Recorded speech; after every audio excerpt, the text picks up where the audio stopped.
Welcome and thank you for joining us this evening. My name is Audrey Lichter, the Executive Director of Chai Mitzvah, the Resource Center for Jewish Engagement. Chai Mitzvah, the sponsor of Scholar Circle, is a Jewish engagement program that partners with over 700 organizations and worked with over 9,000 individuals in small group learning, social action, and spiritual ritual development. We have over 20 curricula to choose from for small group conversation geared to teens and adults, lay or professional. The Scholars Circle program was inspired by Scott Shea. Scott is the founder of Chai Mitzvah and our board president, who authored a best-selling book called Conspiracy U, a case study, which unpacks anti-Zionism conspiracy theories from the left and the right political spectrum. You can purchase Scott's book along with the accompanying curriculum on chaimitzvah.org for only $18, which has been taught to hundreds of college students. The curriculum was also taught in a recorded series by Dr. Andrew Pessin, one of our esteemed scholars. You will receive all this information in our follow-up email. The Scholars Circle hosts lectures by prominent scholars every 2 weeks on topics relating to Israel and the Jewish community geared towards rabbis, educators, and lay leaders who are charged with explaining the complex issues the Jewish community is facing. To that end, each lecture will have a resource guide that will be sent to you after the lecture. A recording of each lecture will be accessible on our website and shared with you through email. Our featured scholar this evening is Dr. Andrew Pessin, Professor of Philosophy and Jewish Studies at Connecticut College and Campus Bureau Editor of the Allgemeiner. His many books include Anti-Zionism on Campus, Poisoning the Wells, Anti-Semitism in Contemporary America, and The Jewish God Question, as well as several novels. One recent novel is Nevergreen, a satirical and now clearly prophetic account of campus cancel culture, its ideological excesses, and its deleterious impact on the Jews. Long ago, he enjoyed some moments of fame portraying the genius on the Letterman show. Before I welcome our scholar, a couple of housekeeping items. To submit questions, please use the Q&A button on your screen. Q&A will be held at about 40 minutes into the lecture, but you can submit questions anytime throughout. The lecture recording will be sent to you by email in a few days and will also be available on our website at chaimitzvah.org. And now to Dr. Pessin. Thank you very much, Audrey. Thank you very much, Chai Mitzvah folks. Thank you very much, Scott Shea, for inaugurating this whole thing. And I'll even second the plug for his book, Conspiracy U, amongst his other books, but Conspiracy U in particular, for those who are interested in campus anti-Semitism and campus anti-Zionism. It's really a fundamental text. It explains better than any book I'm aware of how the campus got to the situation that it's in today that we'll be talking partly about tonight. I do need to share my screen, so let me just request Simon, if you're listening, if you can give me the permission to share screen, that would be wonderful. So let me just wait a moment for that to happen. There we go. Okay.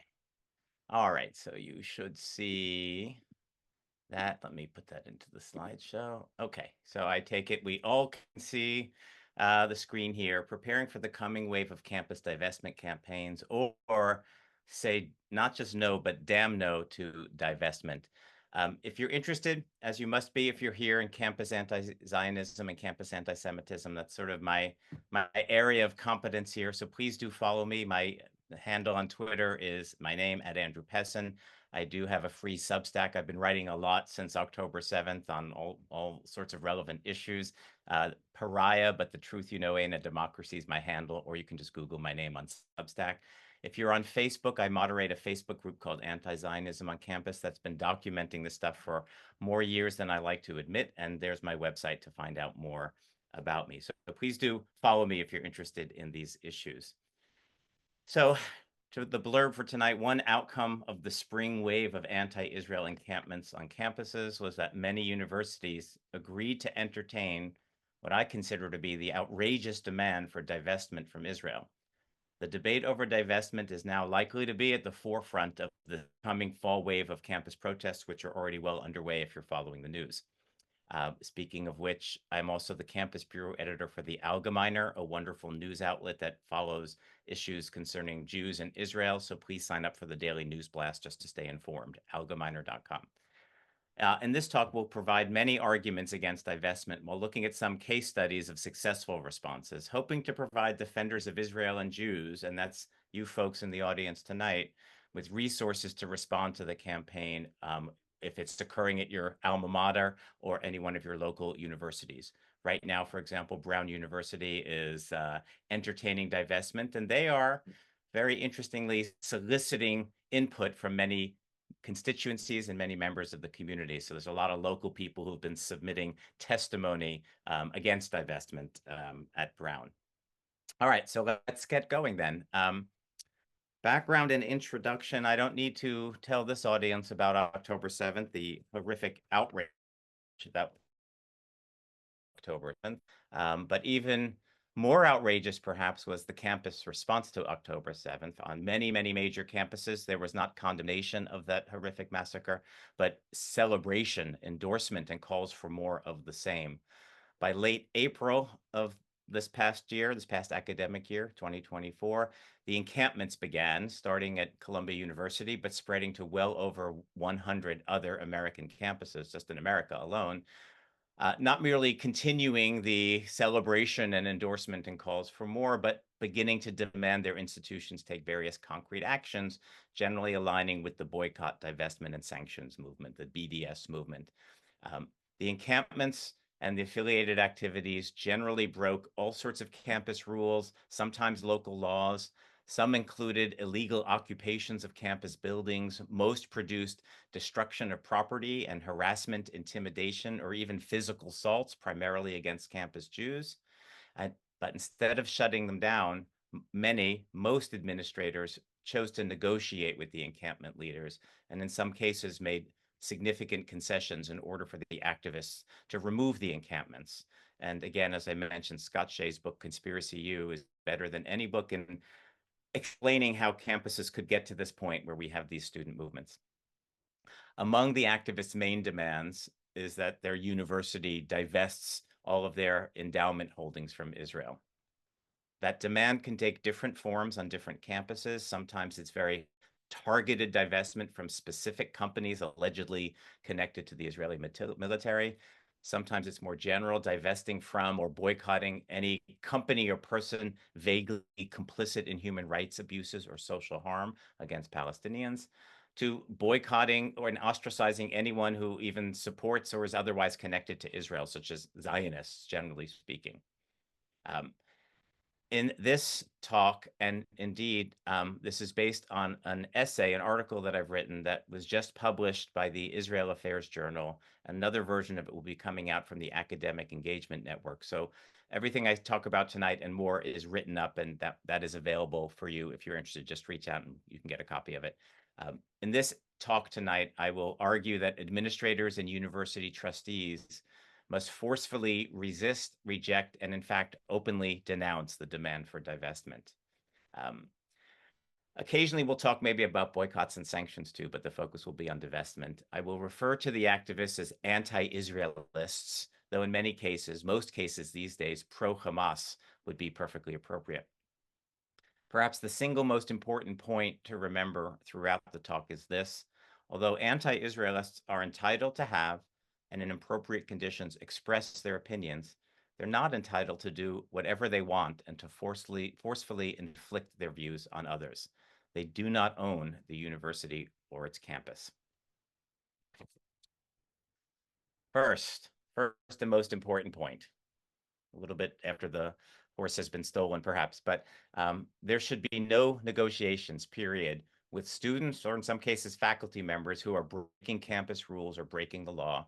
And all the more so if these people are intimidating, harassing, or discriminating, or otherwise aggressing towards other community members. There is a name for threatening behavior accompanying demands. It's called extortion, and no university should allow itself to be extorted by its constituents, whether it's encampments, occupations of buildings, or other behaviors disrupting university operations and the rights of others. The proper administrative response is, quote, giving you the words, "You must desist immediately or disciplinary proceedings culminating in suspension or expulsion will begin," end quote. If the behavior continues, campus security and local police should be brought in, and follow through on the discipline is absolutely essential. what we're seeing in many, many cases, that even where they threatened some form of discipline over the summer, they basically forgave it all. It's horrific what we're seeing.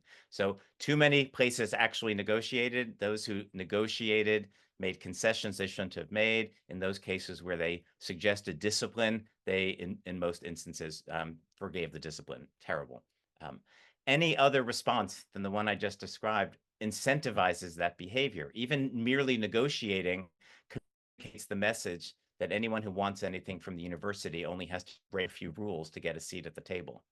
Failing to discipline the rule breakers also means that if they don't get what they want, if the university ultimately decides, for example, not to boycott or divest, as a number have over the summer, there will be a green light for the activists to start back up and escalate. And that's exactly what they're saying. They're going to escalate this semester. If they can occupy lawns and buildings, destroy property, and harass people without penalty, why wouldn't they up the ante until they get everything that they want?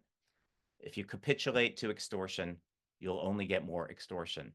Best to stop it early and firmly, and thus hopefully permanently. All that seems to me obvious and stunning and striking that we saw almost none of that response throughout the spring and into the summer. Now, not everybody agrees with this sort of heavy response. There are some who object that the university should take a softer approach of negotiating or having meaningful dialogue, and that's what these pictures on the screen represent, because they claim that that's more representative of what a university does, of an institutional commitment to reasoned discourse, let's say, than the heavy-handed approach. But against this kumbaya view, hence the image in the upper right, meaningful dialogue and reasoned discourse cannot take place when one of the parties is literally threatening the other or holding them hostage. In fact, the anti-Israelists reject these themselves in their coercive activities. They're not interested in reasoned discourse and meaningful dialogue. They're literally taking over their universities. So if reasoned discourse is the ambition, then you have to shut down that which disrupts reasoned discourse as soon as possible. So not the softer approach. Others object to the heavy-handed approach by invoking freedom of speech. And we could clearly have two whole lectures on that topic and its implications in our issue, but we won't. In the name of freedom of speech, you should allow the people to protest and negotiate with them or reason with them. But this behavior is not about free speech. There are many permissible times, places, and manners of expression, of which the anti-Israelists have been taking voluminous advantage for many, many months. Encampments, occupations, harassment are not among them, instead violating campus rules and sometimes the law, creating unsafe environments for all parties, including the activists themselves, destroying lawns and other property at high cost of the university. You might have seen the activists opened the school year at McGill University a couple of days ago by ripping up the newly planted lawn that had been replaced the previously damaged lawn by the previous encampment. Tens or hundreds of thousands of dollars of expenses here. Their behavior also infringes on the rights of other members of the community, including their free speech rights. Your right to free speech is not a right to commandeer a public space, to exclude those who don't share your opinions, to threaten and intimidate them, and generally inflict your opinions on people who don't wish to hear them. Nor does it entitle you to disrupt other people, to disrupt academic activities, to block access to campus spaces, including libraries, or prevent them from obtaining the education they've paid a lot of tuition dollars to obtain. These are not First Amendment protected activities. These are crimes punishable by law. So if free speech is the ambition, then shutting down that which violates free speech and impedes it is necessary as soon as possible. Speaking of some of the things that went on and the out of control nature, there was violence and physical assaults. Here's just a couple of episodes that took place at UCLA. There was a woman who got beaten unconscious on the UCLA campus, a Jewish woman, and a Jewish man was attacked, and a taser was inflicted upon him as well. And this is the kind of behavior that was tolerated, normalized, and incentivized by administrators this spring. Okay. So in short, there should be no negotiations with people who do this sort of stuff. Okay. Now we get into the maybe the heavier stuff a little bit. Recent precedents and general arguments against divestment. So perhaps negotiations have already occurred and the university has conceded to entertain the divestment demand. Or perhaps in some cases, some non-rule breakers appealed through appropriate mechanisms expressing the same demand. And so in that case, it might be appropriate for the university to entertain the divestment demand. Either way, however, the conclusion should be the same. The proposal to divest from Israel, whether it's more targeted or more general, as we talked about earlier, should be thoroughly and publicly rejected and denounced. There are many arguments. In fact, I isolate 12 in the minutes that we have ahead against divestment. Some of them are general content neutral ones. And what I mean by that is they make no mention or reference to the Israeli-Palestinian conflict, or as I prefer to call it, the Israeli-Palestinian Jewish-Arab-Muslim-Iran conflict, IPJAMIC, because it's as complicated as that and more. So general content neutral ones don't make reference to the IPJAMIC. This audience, I think, will be familiar with the ones that do make reference, and if we have time at the end, we'll look at a couple of those as well. But the basic idea, of course, is that Israel just is not guilty of all the things they lie about in charging Israel with various crimes. And in fact, if anything, universities should be investing in and partnering with Israel, not divesting from it and isolating it. So if we have time at the end, we'll look at some of those specific arguments, but this audience probably is already convinced by those. So what I'll focus on then and begin with are the general content neutral ones. And we'll begin by looking at several recent precedents at the University of Pennsylvania, which has been a real hotspot for anti-Israel activism, Williams College, and also Cornell. Also, all of those have been some hotspots. So we'll see the University of Pennsylvania. In May of this year, the end of the school year, the University of Pennsylvania Task Force on Anti-Semitism reported its findings and made recommendations to the university. And I'll read little bits from this. It said things such as follows. Our university champions academic freedoms and values the open exchange of ideas as vital to our educational mission. We believe in building bridges through dialogue, engagement, and collaboration rather than isolation and division. Penn has important and successful scholarly collaborations with Israeli institutions that touch on many areas of our academic enterprise, and these should continue to grow. Divestment focused on Israel is also against the law in the Commonwealth of Pennsylvania. I'm skipping a little bit in their text. The university's own position should recognize the discriminatory and anti-intellectual impact of any policy that stigmatizes Israeli scholars and scholarship. And indeed, divestment does that exactly. The divestment argument is Israel is evil and Israelis are all complicit in that evil. And so they stigmatize the entire Israeli people. Also, in terms of the impact of any policy that stigmatizes, this will also impede partnerships with Israeli academic institutions and deny students the opportunity to learn about Israel. The task force recommends the university reaffirm its opposition to discrimination and its commitment to open intellectual and cultural exchange across political differences. So there's at least three different arguments contained, three different reasons contained in there against divestment. I'll just mention them. If we had more time, I could work through them, but I think they're clear enough. First of all, that boycotts, divestments, and sanctions are inconsistent with academic freedom. Academic boycotts clearly and directly, they basically say we should have no partnerships whatsoever with anything Israeli, but the whole process of scapegoating and stigmatizing Israel will impede academic freedom quite directly. Nobody's going to, once Israel has become toxic, nobody's going to publicly partner with an Israeli or with an Israeli institution. So divestment is inconsistent with academic freedom. The divestment is discriminatory in nature. It's straightforward. It's basically national origin discrimination, which is illegal in most contexts on federal and state levels. And separately, many states, I believe the number is 38, have some version of an anti-BDS law. They vary in nature, in scope, and in severity, but the basic idea for most of them is that the state will not partner, i.e. issue contracts with, engage in financial relations with any entity that boycotts Israel or divest from Israel. And so in at least 38 states, the very activity of divestment is inconsistent with state law. Things are a little different for private versus public institutions, but nevertheless, pretty clearly no university should be adopting policies that are inconsistent with state law. Okay, that was University of Pennsylvania.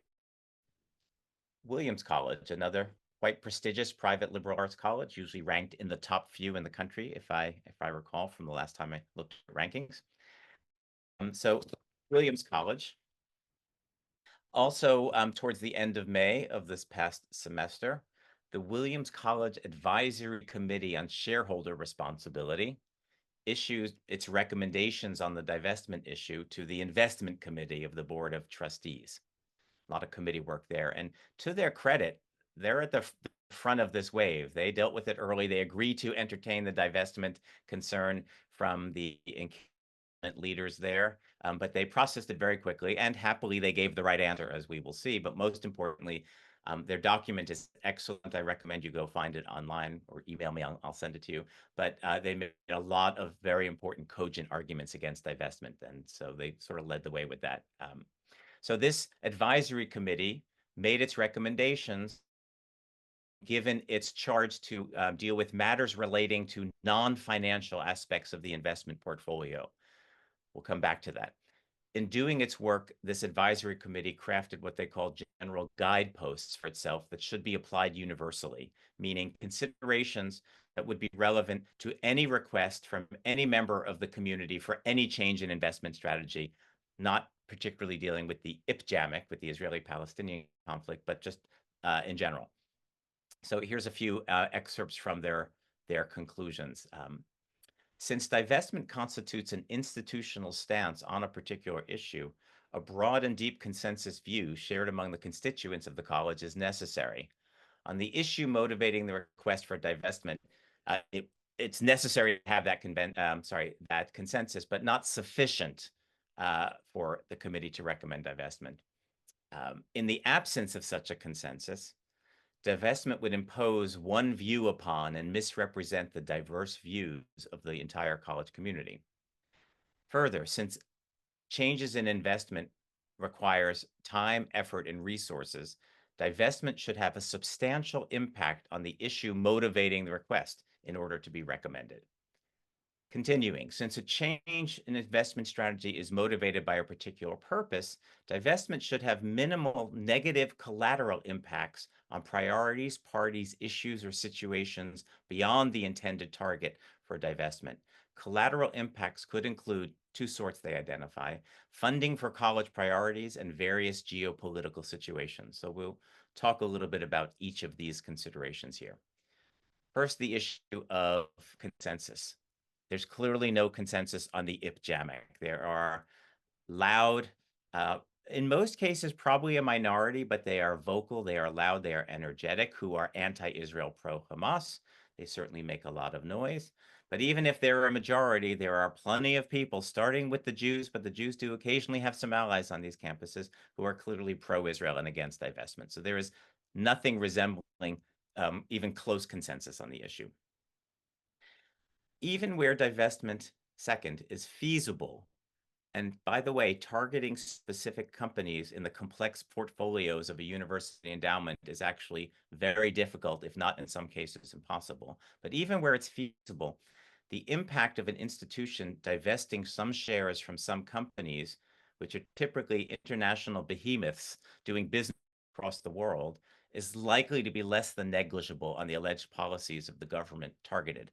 So, Boeing is one of the companies, a major international, air and space company. And if Williams College were to divest from Boeing, how exactly is that going to pressure Israel to change any of its policies or behaviors?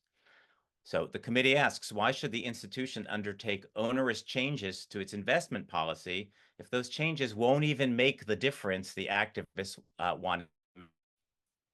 The committee then recognizes that divestment might have a symbolic meaning to certain members of the college community, but answers flatly, this is my favorite line in the document, answers flatly that it does not advocate using changes in investment strategy for solely symbolic gestures. I found that nice and cutting, that particular remark. To that point, we might add that the symbolic meaning of divestment would also be one that other campus constituents would find quite hateful and hostile and alienated, namely anti-Semitic, making it even more imperative that the institution not act on it. And finally, the third consideration, speaking of the harms or the collateral impacts of divestment, the committee identifies, as I said, two types. The first concerns the geopolitical consequences, the specific companies. So they talk a little bit about, you might want to target weapons manufacturers. That's typically on the list, whether it's things like San Francisco State University, by the way, just announced it's the first university, I believe, to announce they're divesting from, I think, Boeing, Lockheed Martin, and one or two other, airspace weapons manufacturers, some major international companies. The Williams College report points out, but this move targeting these manufacturers would cast a very wide net across geopolitical situations. For example, Boeing might or Lockheed Martin might also supply Ukraine, and people in the campus community tend to support Ukraine over Russia. So this thing which is meant to harm Israel, even if it did harm Israel, might also harm Ukraine. And that's a collateral impact, which is unintended and undesired, but inescapable. You should do no harm, like the medical maxim, do no harm. You should do no harm in your investment strategy. And that means if you're considering divestment, the amount of research you would need to do to find companies divesting from which would somehow harm only Israel, but not harm any other countries or any other cares or concerns that causes you have in the world, is essentially an impossible task. But then there's a second type of collateral impact, which the committee looks at. They make the point very modestly. I quote, divestment from any fund that includes companies with a weapons manufacturing unit could have a negative impact on investment performance out of proportion to the negligible impact on the targeted company. Negative impact on investment performance would translate into negative impact on the college's finances because the draw on the endowment currently funds more than half of the college's operating budget. This, of course, is a no-brainer. Indeed, remember the committee's charge was to advise about non-financial aspects of investment, which reminds us what the fundamental purpose of a college or university endowment is. It is to make money, to fund the operations and the mission of the university. And as soon as you start trying to bring in political considerations to guide your investing, as opposed to financial considerations, you're almost surely going to harm the endowment and harm the returns on the endowment. The college will make less money, just to put it very, very simply. At the same time, by the way, university trustees and generally the investment managers that they work with have ethical, legal, fiduciary responsibilities for one thing: make the most money. So it's literally illegal in another way to ask your investment managers to begin these divestments. And even if they could begin the divestments, what that's going to ultimately mean in practice is that your college won't be able to invest in certain funds because they include those companies, which is going to restrict their investing opportunities and ultimately lose money. And when the endowment is harmed, everybody is harmed: faculty, staff, administration, students, everybody connected with the university. So to risk that harm and open the university up to, by the way, potential litigation as well. And there's actually several lawsuits happening now of people who were involved in investment funds that went political. They're suing them because they're violating their fiduciary responsibilities to make money. So this increases the litigation risk of the university as well. It's a disaster in every, and that collateral impact harms the university. Everyone in the university should be upset about this.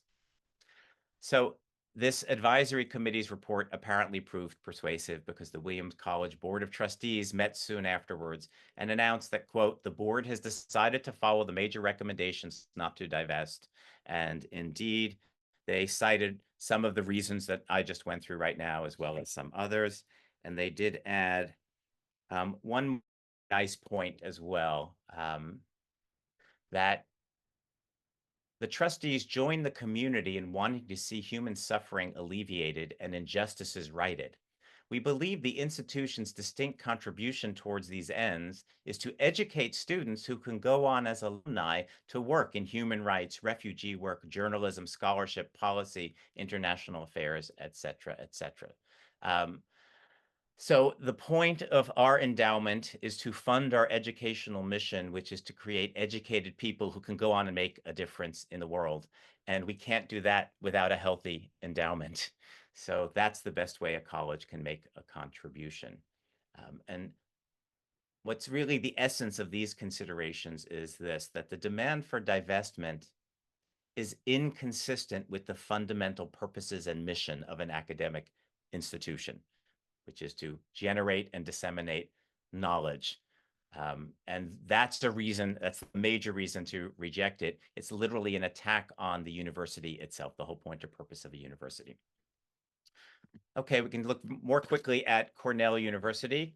Outgoing president, Cornell University, at the very end of May this spring, responded to a student referendum that was demanding both that the university make a statement about the war. I think they were demanding she acknowledge the genocide going on there, and also demanding the university divest. President Martha Pollack responded as follows. The first demand is for the university to call for a permanent ceasefire in Gaza. It is not the proper role of the university to make a statement about this complex political issue, especially where there's a diversity of opinion among constituents, as demonstrated by the fact that the vote on the referendum was far from unanimous. Were I, on behalf of Cornell, to express university support for particular geopolitical positions on which there's strong disagreement, this could chill the voices of those here who disagree. And here's my favorite line of her response. But the university is not the State Department. We do not espouse a foreign policy. And she goes on to note that the endowment also funds many activities, just as the Williams people did, including the financial aid, which is necessary for the institution to have a robustly diverse student body. And as we know, DEI, diversity, equity, and inclusivity is one of these major values of most universities to these days. And essentially, she's arguing that by harming the endowment, we harm our ability to be both diverse and inclusive. Never mind the bitter, tragic irony that inclusion seems to include all people except the Jews on many of these campuses. But as long as saying they espouse inclusion, then they need to have a robust endowment in order to have the financial aid, which can make sure that they have the widest diversity of their student body. She goes on to make other arguments similar to the ones we've already seen. So we're now in a position to summarize most of the general arguments against divestment. Again, the general arguments make no specific reference to the Israeli-Palestinian IPJAMIC conflict, but really only make reference to fundamental university norms, things concerning the point and purpose of a university. As such, in principle, everyone should agree with them, no matter where you stand on the current conflict. So we can go ahead and summarize these things very quickly. Divestment is inconsistent with academic freedom. It's discriminatory in nature, thus immoral and inconsistent with inclusivity norms. It may be illegal in many states. It's divisive, while consensus is a necessary, though not sufficient, prerequisite for divesting. It's not particularly feasible. In fact, it's nearly impossible in most cases. And even where it's feasible, it's likely to have negligible, if any, impact at all on the targeted country. The institution can have a far greater impact on world affairs by providing a first-rate education, which the divestment would harm. Divestment might have symbolic value, but onerous and harmful changes in investment strategy should not be pursued for symbolic gestures. And as I added, that symbolic value is one that many people, the Jews, would find hateful and excluding, and really anti-Semitic. So too, it may actually do more harm than good, even in the political arena. That was the Ukraine example. We didn't talk about the transparency issues. I left that one out. Divestment is inconsistent with the purpose of the university endowment, which is not to be a political and social power, which is not used, but is to support the educational mission of the university. using any investment strategy other than that of maximizing return, the ethical, legal, and fiduciary obligations of the trustees and their investment managers, and it directly harms and violates every stakeholder. It also makes the university vulnerable to expensive litigation. And finally, for this list, divestment is inconsistent with institutional commitments to diversity and equity. Endowments fund financial aid and therefore are necessary. A healthy endowment is necessary to have the diverse and inclusive student body that every university says they want to have. So good, we have a few more minutes. We've got one more very, very important argument to add to this list of general arguments, and that will take us to the University of Chicago and this concept of institutional neutrality, which has been much in the news because well, maybe surprisingly, but happily, many universities are suddenly rediscovering this concept of institutional neutrality. Basically, just when when the Jews get massacred. Let me backtrack. Prior to this, for the last few years, universities have been violating institutional neutrality left and right. They have had a lot to say about all the leading political issues of our day. University presidents constantly making statements about various current affairs. Suddenly, the Jews get massacred and they rediscover institutional neutrality, which basically means they should shut up and not say anything. So rather than come out and condemn that massacre, they are now invoking institutional neutrality. We're not going to make no comment, basically, conveniently timed. However, we should still take this because it is a positive result. Institutional neutrality, if it isn't clear, ground zero for this idea comes from this very famous report that was issued in 1967 by the Calvin Committee at the University of Chicago. So it's called the Calvin Report. And it is a beautiful discussion of and defense of this idea of institutional neutrality. It's really worth reading the whole document. You can go find it online. Just Google Calvin Report, University of Chicago. But there's a couple of key lines here. I did just take out big chunks, but don't quite have time to read all of them. But I do want to summarize the idea that the point of the university is to generate knowledge, which also includes being critical of contemporary norms and values. The university should be an instrument that is capable of improving society by critiquing society and therefore dissenting from whatever the current reigning ideals of society are. But in order to fulfill that function, the university has to have a great diversity of voices and opinions. The university itself, as an institution, should be a neutral arena in which individuals like professors and students entered the arena to debate things using reason and evidence and a certain degree of civility. Individuals should have opinions. Absolutely, they should argue those opinions. But for the institution to provide the space for knowledge to grow through debate, reason, and evidence, the institution cannot take a position. So as it says, the italicized parts, the university is the home and sponsor of critics. It is not itself the critic, right? So it cannot take a position because if it takes a position, as Cornell president put it, then it disenfranchises all the people in the community who disagree with the position. And why, therefore, should an institution be neutral? And this would go for its trustees, its president, all of its administrative levels. I would argue it should go down to the level of departments. No department should adopt a political position. Individual faculty members, sure. And even if every member of the department shares position, there still shouldn't be a departmental position. So I think neutrality goes down at least to that level of the administration. Why is it essential? It arises out of respect for free inquiry and the obligation to cherish a diversity of viewpoints. It is the very point or essence or mission of the university that requires that the university remain neutral. Those, therefore, who are demanding the university not be neutral, who are demanding that the university make a statement about the alleged genocide, call for a ceasefire, demanding that the university divest, take a concrete action that has monetary consequences and other in the world, are demanding that the university violate its neutrality and are therefore challenging the entire purpose, mission, and essence of the institution. I'm going to skip this bit about McGill University. So that leads us to this last little bit. Altogether, we get this final argument, final general argument that divestment is inconsistent with the institutional neutrality essential to the nature, mission, and inclusive values of the university. So just to wrap up, one sec.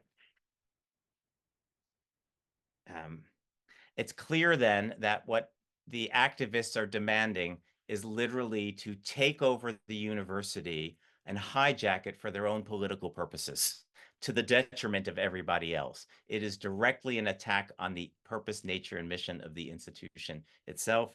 And therefore, the response to that should not just be no, it should be damn no. What I had, but I couldn't find a good GIF that said damn no. So instead, I've got this guy saying hell no, and I don't know how to do the volume on the GIF here, but that should be the response. It's not merely, these are not reasonable requests that in the end we say no to, that we disagree with. They're actually unreasonable requests to hijack the institution for their own political agenda. So that has to be not just a no, but a damn no or a hell no. It should be publicly denounced. So we'll wrap up on that. I'll just put this on the screen for just a moment. This would be the Israeli-Palestinian specific arguments that they're targeting the wrong person. The Israelis are the good guys. Basically, Hamas is the bad guys. Everything is backwards and upside down. So just to skip to the end, remember, if you're interested in these issues, please do follow me on Twitter. Subscribe to my free Substack. As I said, I've been writing a lot. Join my Facebook group. Sign up for the Allgemeiner. And that's it. So we have some time for or discussions, which I will allow Audrey to moderate. And thank you. Thank you, Dr. Pessin. There are a number of questions, a number of statements. So those of us who lived through the Vietnam era, I think there's a question that relates to this. Is there any historical precedent for universities to not hold protesters to consequences who violate campus rules to such an extent? And I'm thinking about the campus sit-ins, anti-Vietnam protests, and Right. how would you compare that to the situation today? Well, that's a great question. Thank you. I don't know historically enough. Were universities like clamping down hard? There's obviously the famous Kent State one, but in general, I can't speak to how universities responded, but back then to those. But a lot of people make this parallel, especially those supporting the anti-Zionists, the pro-Hamas encampments, etc., that protest is a natural part of things, and there's a great tradition of protesting at campuses going back to the 60s to Vietnam. But of course, and the Calvin report, by the way, was generated partly in response to campus arrest. They had to develop their principles of what the institutional stance should be, and they reached the conclusion that to be a first-rate university, you have to neutral. So a lot of people make the parallel. There's of course enormous differences. The Vietnam situation, amongst many differences, were young people protesting because they didn't want to go and fight and or die in a war that was far away that they didn't feel invested in, whereas this issue, and this is part of the fascinating, and in a longer conversation, maybe over beer, we could talk about this. But to me, the evidence of the fundamental anti-Semitism of these movements is that you have large groups of people who seem somehow invested in a conflict that really has nothing to do with them whatsoever, that's incredibly complicated, that's half a world away, and yet they're willing literally to burn down their universities about it. And they don't have a personal stake in it in the way that the Vietnam protesters did. And to me, that's an enormous difference. And ultimately, in a longer conversation, I would argue that that is powerful evidence that that what motivates them ultimately is they hate the Jews, and here's a chance to destroy some Jews, but you can frame it in the language of human rights and social justice. I am a social justice warrior. I just seek justice for the Palestinians, students for justice in Palestinian, for Jews for justice in Palestine being, the main student group.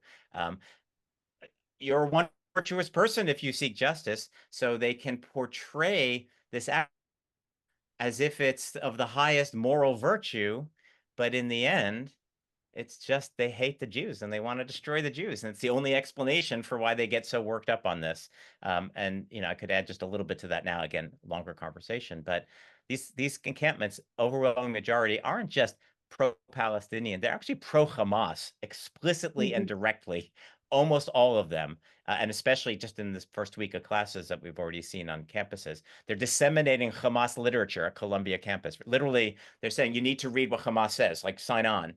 And Hamas is a genocidal terrorist group that seeks the complete destruction of all Jews on earth. Not to mention misogynist, homophobic. There's no freedoms, no rights under Hamas sovereignty, etc. So how could all these progressive people possibly line up in support of Hamas? Well, it's not because it aligns with their values. It doesn't. Only explanation is it's a virtuous way to hate the Jews. So that's the enormous difference between the Vietnam protests and today's. Thank you for that question. Um, so I know you're a philosophy professor. I am. So, Uh-oh. uh, so question You're about freezing up. the point that endowments are that they should only base their opinions on what makes the most money for them, because that's what they're Yeah. charged to do for all the good things they can do with endowments. How about universities accepting money from Qatar and other countries that are giving them lots of money to do all kinds of things? Wouldn't people be able to use the same argument that they should be accepting money from whoever wants to give them money? That's a great question. Is that a philosopher out there or a lawyer? I think that's probably a lawyer out there. Thank you for that question. I thought it was going to go a different direction, also equally difficult direction, which is universities do decide that sometimes social values will guide their investing, right? That's been a trend of recent years, and it's very complicated and thorny. But at least when they're concerned, when they've decided, let's say that the environment is important, so we want to invest as greenly as we possibly can. As controversial as that might be for some, at least nobody, no persons, no country is being targeted or harmed by that, right? And so okay, that's a venue where an endowment might use something like moral values to guide their investing, in this case, environmental values. So it's not unprecedented to invite values or other considerations in. Now to come back to the question, um, you know, you're absolutely right. I mean, this is actually a big and deeper question. Think about, it has a very famous precedent. Was it in the 1950s that Germany agreed to pay reparations to Israel? And it was an enormous debate within Israel, almost tore the country apart in its early years about whether to accept these reparations or not. And the two main opposing arguments are obvious. The argument for we need the money, right? We need the money. The money will do all sorts of good things. We need it. Let's take it. But the opposing thing is it's blood money, right? These are evil people who did evil things. We shouldn't accept a penny from them. So, you come to these stories about Qatar and other Arab countries, and this has recently been exposed. The organization ISCAP has done a lot of wonderful work exposing the money trail. Countries like Qatar funding, various major universities, Georgetown and Columbia, amongst others, often trying to do that secretly. So I don't know what to say to that, because you do have the following possible response. Money is good. Money funds the institution. Money allows it to become elite. It allows it to hire the best professors and do the most and best research and resources. And also, kids these days love fancy dorms and good gyms. So it allows you to renovate your facilities and attract the best students. All that's wonderful and good. The question is, what influence does that money buy? And at least there, it's possible in principle to take the money, but not allow it to have the negative influence. Now, you're probably laughing at me as I say that, because it does appear that this money from places like Qatar and elsewhere has been partly behind the anti-Israel turn on many, many campuses, because some of that money is used to fund Palestinian professors, or let's call them pro-Palestinian professors, who begin sharing their terrible narratives about how evil Israel is, and they begin basically, nurturing a whole generation of anti-Israel students. And so I think there's pretty good evidence that it has had that influence, and that is awful and terrible, and therefore it needs to be rejected. But it's rejected because what it's ultimately doing is harming the academic process, the educational process, which has to be unpoliticized to the degree that that's possible. May not be 100% possible, but what we're in a situation right now, as we've seen over the last few years, and this is part of the progressive movement, which adopts this explicitly, education should be politicized. You're not just learning reading, writing, and arithmetic or something like that. You are learning the correct worldview. You are being, we might say, indoctrinated. Many students are being indoctrinated by these reigning ideologies here. So I think the corruption of the university, and this is something Scott's book also does a wonderful job of explaining how this ideology takes over a university. This Arab money contributes to that, but it's only part of it. There's been a larger progressive movement that has corrupted the university. So I think, I actually, in a weird way, there's one thing I agree with the Columbia SJP group, basically. They want to burn the university down. And I have recently reached the conclusion that I think it needs to be burned down and rebuilt from scratch. It's become so corrupt. We need to get universities back to what I don't know if it ever were exactly that way. Maybe this is a fantasy or an ideal, but we need to remove the political corruption from the education. Institutional neutrality is a first step, because once a university proclaims that it's institutionally neutral, then that means it should be committed to removing political indoctrination. So the short answer to your question is, A, it's a great question. B, it's a hard question. C, we can maybe accept the money if we can prevent the corruption that follows. If we can't prevent the corruption that follows, then we cannot accept it, precisely because it's corrupting the essence and mission of the university itself. Thank you for that question. Right. So there was a study that came out about Harvard, like 95% of the faculty votes Democratic. So Yeah. I think the issue of diversity in the college campus is also an issue of who's teaching in the college campus and how diverse are the faculty. That's kind of a self-perpetuating closed system there when faculty.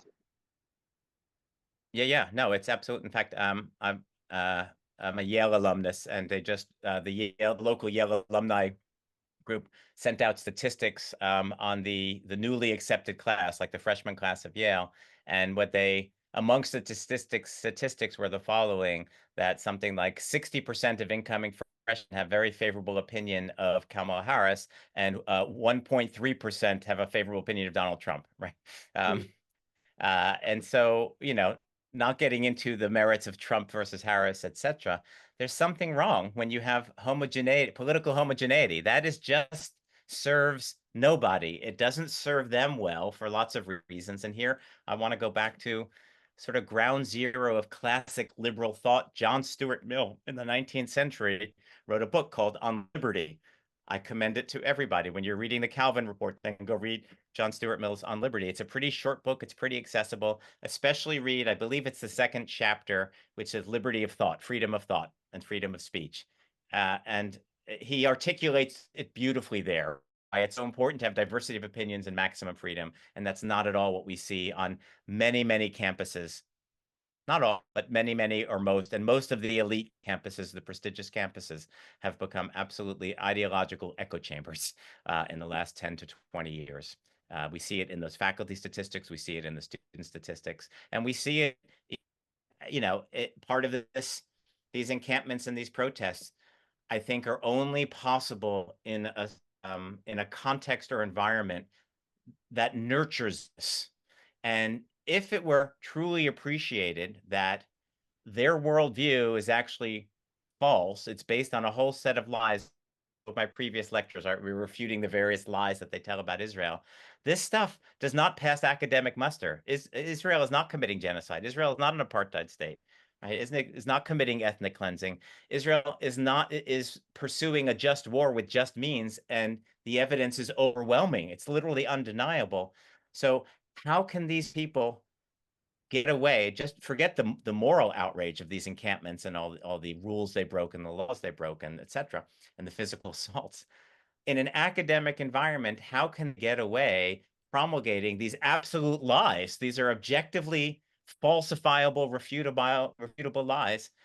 We're in a world where when ideology takes over your brain, it disconnects you from reality, and you now live like in this conspiratorial world, and facts don't matter anymore. All of that is a necessary condition for these encampments, because these encampments tolerate people spouting lies. And again, Scott Shea's book, it's all about conspiratorial thinking, and right, it's this environment that allows this to happen. So if we want to save the university, institutional neutrality is the first step, but then we have to follow up with everything that follows from institutional neutrality, which also includes, as the Calvin report that I quoted said, right, diversity of opinion. We need diversity of opinion because that breaks the grip of ideology on the collective consciousness, and it's currently lacking. And who's the first victim of it but the Jews on campuses, right? The Jews. Thank you for that comment or question. Well, we have 4 minutes there. There's a question that could take the rest of our lives. Why do all these students hate the Jews? Why do they hate the Jews? Okay. 3 minutes. That's just under 3 minutes. It's a famous joke. It's like a World War II joke or something like that, or maybe I think I've heard different versions of it. But some crime has been committed, and the police officer comes running over and says, "Okay, round up all the Jews and all the bicyclists." And the person he speaks to says, "Why the bicyclists?" And I don't know if you got that joke, but the idea is, I don't even have to question why the Jews. It's just a basic built-in premise that the Jews are evil, they're guilty, they're to be hated. I don't need to ask a reason, or I don't need to demonstrate it. I don't need to prove it. It's just it's a foundational building block worldview. The short answer to that question, there's a whole, the history of anti-Semitism is quite fascinating. We can trace it in the West back to the origin of Christianity. Christianity is born out of anti-Semitism. Christianity is born by rejecting the Judaism that went before it, and by immediately concluding that the Jews are not only misguided, but they're actually evil in rejecting Christianity.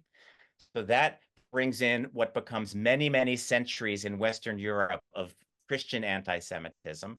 And once that's built into the human psyche, the collective psyche, you can't just cure it. There were attempts to cure it as we got into the Enlightenment 18 centuries later, and religion got demoted, at least sort of in the public square. There was a lot of hope. Well, that's the end of anti-Semitism. Christianity is just superstitious nonsense, so we no longer need to hate the Jews for Christian reasons. But anti-Semitism immediately morphed at that point into racial anti-Semitism. It wasn't the Jews' religion that was so objectionable. It was the Jews' race, who we are sort of genetically and biologically. And that was the dominant form into the 20th century. That's the form that is moving Hitler's genocidal anti-Semitism. It's a racial anti-Semitism.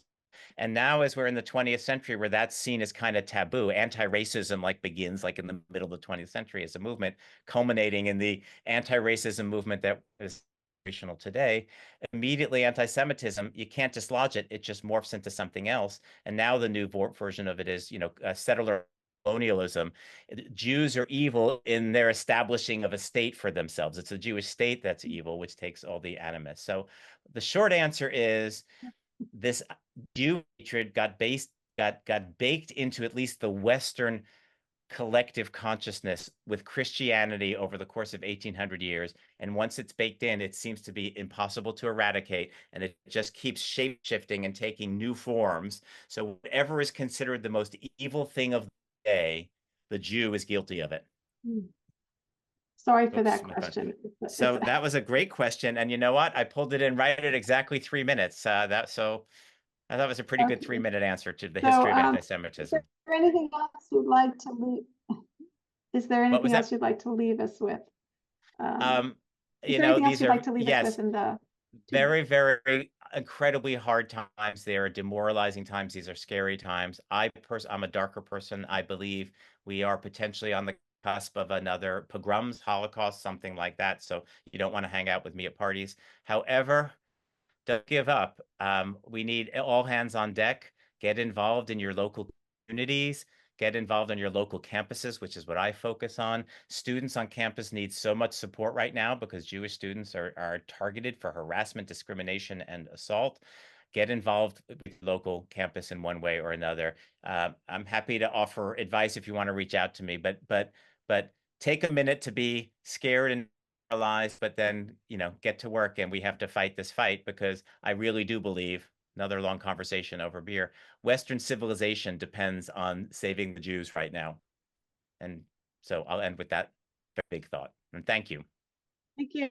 Thank you, Dr. Pessin. You are truly one of the heroes of our times, and thank you for all the work you do and Thank you for having me. and all the lectures you've given us this year. And they are all on our website for you to listen to again. Everything is recorded and on our website. So our next Scholar Circle will be live with Dr. Mika Hafner. The topic is Upholding Israel's Rights, Challenging Anti-Palestinianism's Narratives. Please join us on Wednesday, September 25th at 7 p.m. Eastern Time. Thank you all again for joining us. Thank you, Dr. Pessin. Wishing you all a Happy New Year if we don't speak to you. Oh, we will see you before September 25th. Okay, anyway, thank you all. Have a good night.